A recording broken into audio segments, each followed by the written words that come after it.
Hi, welcome. It's time for another children's book reading by a candidate.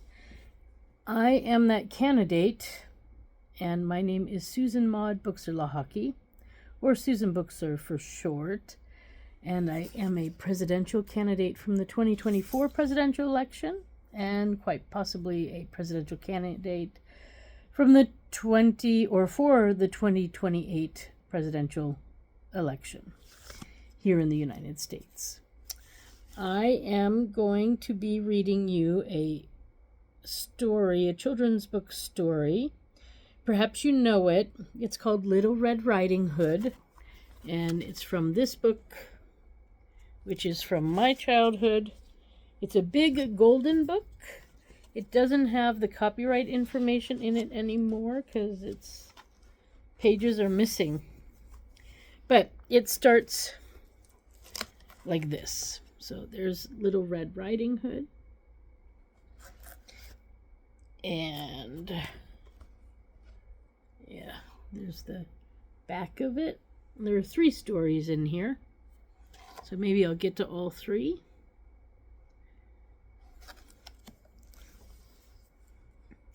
And it starts here in the forest, which that looks a lot like where I'm living right now. So, Little Red Riding Hood. Once upon a time, at the edge of a big forest, there stood a tiny cottage, almost hidden by the trees. In it, a little girl lived with her mother. The little girl could often be seen in her red hood and cape, flitting amongst the tall trees. Her grandmother had made the hood and cape. Because the little girl always wore them, she was called Little Red Riding Hood. So there she is, near the forest with the cottage.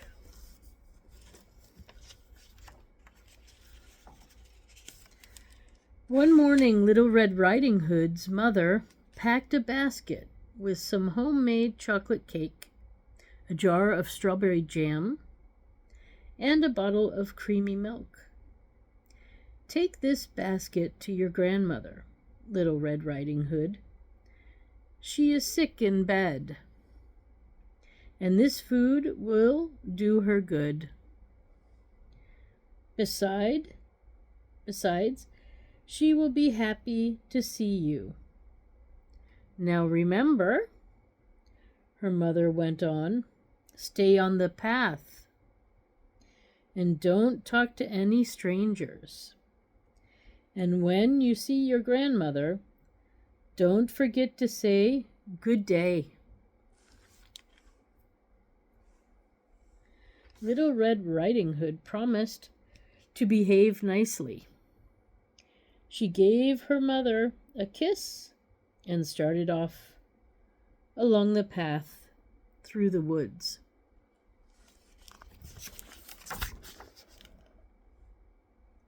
So there she is, talking to her mother by the cottage with the basket of goodies for Grandma. She had not gone far when she met a wolf. Now the wolf was a hungry fellow, and he thought that the little girl would make a nice dinner. But he had seen some woodcutters nearby, so he decided to be cunning. Good morning, Little Red Riding Hood. Little Red Riding Hood. I used to have a problem also, not only with dyslexia and reading, but also with pronunciation. So, Little Red Riding Hood. He said politely, "Where are you going on this fine morning?"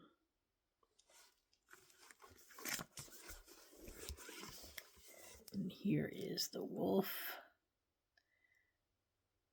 in the woods talking to her, getting her attention. I am going to see my grandmother, said the little girl, quite forgetting that she promised her mother. She is sick in bed, and I am bringing her some cake.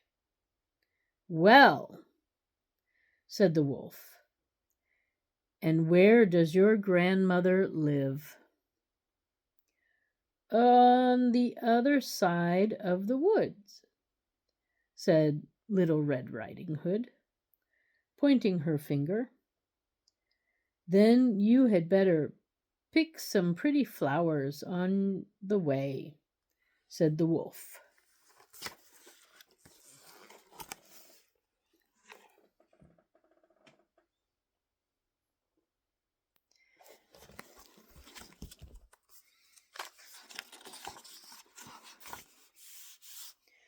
I promised my mother I'd stay on the path, said Little Red Riding Hood, suddenly remembering. Then it's best to keep your promise, said the wily wolf. But just look at all the flowers growing right beside the path. Ah, well, I must be on my way now. Goodbye, said Little Red Riding Hood. Little Red Riding Hood waved goodbye and knelt down to pick some flowers. After all, they were growing right beside the path, so she didn't have to stray too far. There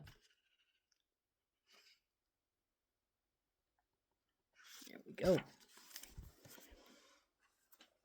As soon as the little girl's back was turned, the wolf started running as fast as he could, leaping over fallen branches and never stopping once. The other animals drew back in fear, for they could tell that he was bent on some mischief. There he is.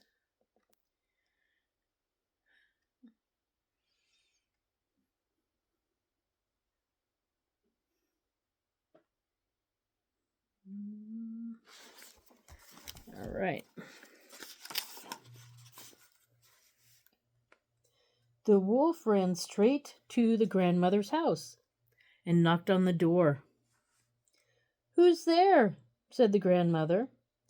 She was sitting up in bed knitting.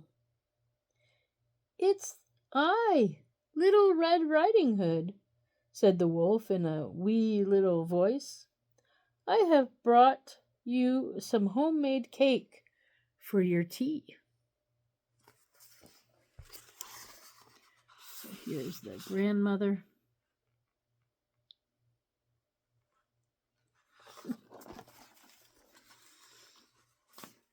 Come in, my dear, called the grandmother.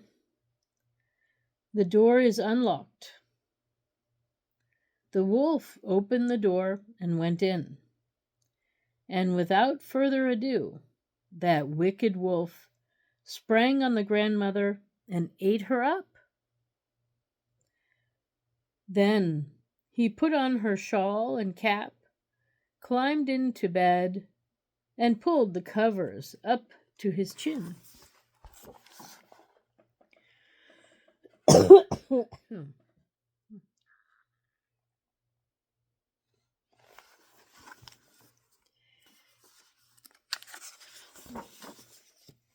Soon, Little Red Riding Hood came skipping along the path to her grandmother's house.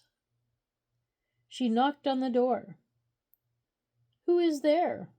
Called the wolf, making his voice as sweet as he could. It's I, Little Red Riding Hood, called the little girl. I have brought you some homemade cake for your tea.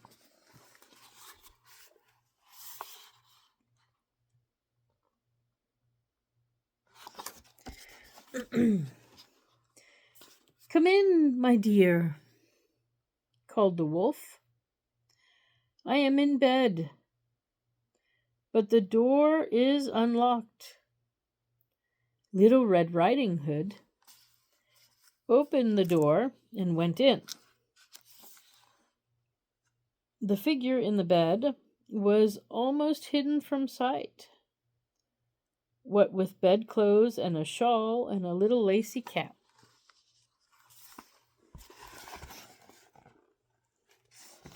You can't see. Are you seeing it? Yes. It's hard to tell when it's so dark who's in bed. "Good day, grandmother," said Little Red Riding Hood. Then she couldn't help starting a little. "What big ears you have, grandmother." "The better to hear you with, my dear," said the wolf. "But do come closer, please." Little Red Riding Hood came up to the bed. "What big eyes you have, grandmother," she exclaimed. "The better to see you with, my dear," said the wolf.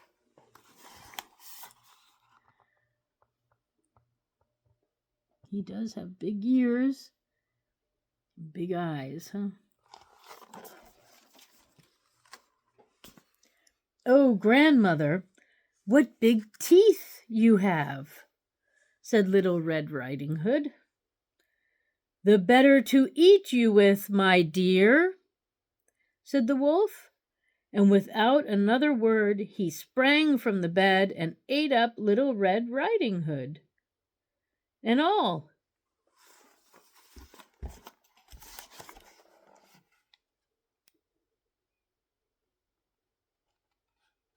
Oh no, what is going on? Red Hood and all. Now a hunter happened to be passing by the grandmother's cottage, and he heard the wicked wolf's gleeful chuckles as he danced around the little room, his stomach full. Being a very brave man, he opened the door at once and saw the wolf.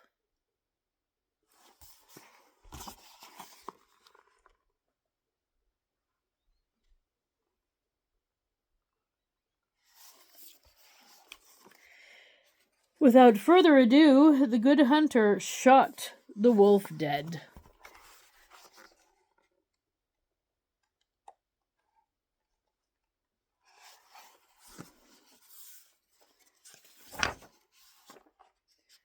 Then out of the wolf's stomach stepped the grandmother and Little Red Riding Hood, as good as new. They thanked the hunter, and the grandmother asked him if he'd stay for tea and homemade chocolate cake and strawberry jam. They had a lovely party, the three of them, but after that day, Little Red Riding Hood never talked to any strangers in the woods.